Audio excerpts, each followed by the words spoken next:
Hi అస్సలాము అలైకుం. ఈరోజు మనం చేసే రెసిపీ షవర్మా అండి. చాలా రోజుల నుంచి ఒక సబ్స్క్రైబర్ అయితే నాకు షవర్మా ఇంట్లోనే ఈజీగా ఎలా చేయాలని అడుగుతున్నారండి.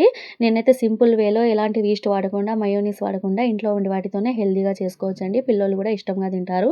ఇలా చేసుకుంటే ఇలా చేయాలో వీడియోలో అయితే చూపిస్తాను. ముందుగా ఒక మిక్సీ జార్ తీసుకొని ఒక 10 కాజీలు, కొద్దిగా మిరియాల పొడి, కొద్దిగా ఒక 1 టీ స్పూన్ వరకు చక్కెర, కొద్దిగా రుచికి తగినంత ఉప్పు వేసేసి ఇలా మిక్సీ పట్టేసుకోండి. వాటర్ వేసేసి ప్యూరీ చేసి పక్కన పెట్టేసుకోండి. మయోనీస్ ఏం అవసరం లేదండి. మయోనీస్‌ని మించిన టేస్ట్ అయితే ఈ కాజు పేస్ట్ అయితే ఇస్తుంది. అలాగే నేనైతే ఒక కప్పు వరకు మైదా తీసుకొని ఇందులోకి ఉప్పు, కొద్దిగా షుగర్, అలాగే ఆయిల్ వేసేసి ఇవి మూడింటిని బాగా కలిపేసుకోవాలి.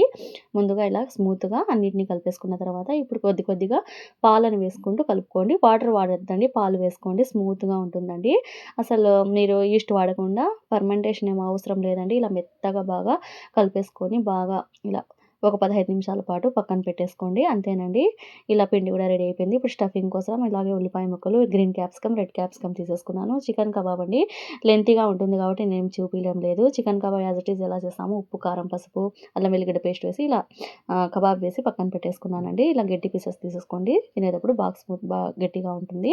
ఇప్పుడు స్టవ్ వెలిగించుకొని ఒక ప్యాన్ పెట్టేసుకొని ఆయిల్ వేసేసుకొని మనం ముందుగా చికెన్ కబాబ్‌ని వేసేసుకొని ఉప్పు, గరం మసాలా, ధనియాల పొడి, మిరియాల పొడి, అలాగే టమాటా ketchup, chilli ketchup chilli sauce, అలాగే సోయా సాస్ వేసేసుకొని ఈ మూడింటిని బాగా కలిపేసుకోండి. 2 నిమిషాల పాటు ఇలా ఫ్రై చేశాక ఇప్పుడు ముందుగా సన్నగా తరిగేసుకున్న ఉల్లిపాయ ముక్కలు, అలాగే రెడ్ క్యాప్సికమ్, గ్రీన్ క్యాప్సికమ్ వేసేసుకొని ఆప్షనల్ మీరు ఏమైనా వేసుకోవచ్చండి.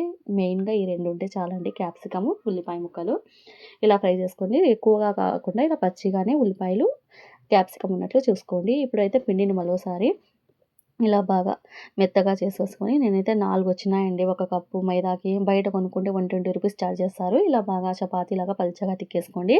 చూడండి నేను అసలు తిక్కుతాంటే వెళ్ళిపోతాందండి చపాతీ అది స్మూత్‌గా. ఇలా ప్యాన్ పెట్టేసుకొని ప్యాన్ బాగా హీట్ అయ్యాక 2 వైపులా బాగా కాల్చుకోండి. ఇలా కాల్చుకొని చూడండి ఎంత స్మూత్‌గా ఉంటుందో నేను చూపిస్తాను. పల్చగా కూడా ఉంటుందండి ఇలా స్మూత్‌గా. ఇప్పుడు దీని మీద అయితే మనం ముందుగా రెడీ చేసుకున్న కాజు పేస్ట్‌ని అయితే ఇలా అంతా అప్లై చేసేసుకోండి. అంతా ఈవెన్‌గా స్ప్రెడ్ చేసుకోండి. ఈ మయోనీస్ అస్సలు అవసరం లేదండి. దాన్ని మించిన టేస్ట్ ఉంటుంది ఇదైతే. టమాటా కెచప్ కూడా ఇలా వేసేసుకోండి. ఇలా వేసేసిన తర్వాత ఇప్పుడు ముందుగా మనం రెడీ చేసుకున్న ఈ స్టఫింగ్ అంతా ఇందులోకి పెట్టేసుకోవాలండి. ఇలా పెట్టేసుకోండి. చూడండి ఎంత ఈజీగా ఇంట్లో ఉండే వాటితోనే చేసుకోవచ్చు. చాలా సూపర్‌గా ఉంటుంది. మీరు కూడా ఒకసారి ట్రై చేయండి. మీకు కావాలంటే కొద్దిగా మయోనీస్ కూడా వేసుకోవచ్చండి. ఉంది అంటే వేసుకోండి. లేదంటే అవసరం లేదండి. ఇక్కడ ఏదైనా ఒక టిష్యూ పేపర్ తీసుకొని ఇలా క్లోజ్ చేసేసుకోండి. చాలా అంటే చాలా సూపర్‌గా ఉంటుంది. మీరు కూడా ఒకసారి ట్రై చేయండి. నా వీడియో నచ్చితే చిన్న లైక్ చేసి సబ్స్క్రైబ్ చేసుకోండి. Thanks for watching. బాయ్.